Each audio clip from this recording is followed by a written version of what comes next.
Manalon met iti Bukay Abra na sugatan ti ulo na kalpasan na pinaltugan ti bukod na nga kabsat. Agsubli ni Bridget Mayong. Naka-confine iti ospital ti Tallupulo ti tawen na ni Elorde Corbi iti patok Bukay Abra.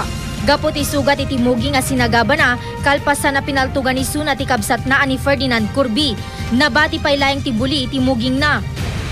Pag iso nga awate di salupin ko, hindi to malyawak ko sumuti pinangkuanahan niya ako, pinangpaltubig. Napabut nga ti ina ti biktima ta nakita na mismo tinapasamak. Dati apang pangtaan ti sospek ti kabsat na, gapu tinabayagen agura na. Tiliwan, matiliw, ma'am, takwa. Tadi na kami patayin. Mapapati nga airgun ti inaramat ti sospek. Inyan drosarmet ti pulisya ti kaso iti barangay, tabareng maurnos dapay. Ngem nakasagana da amang tratar no desidido amang ipila ti kaso ti biktima.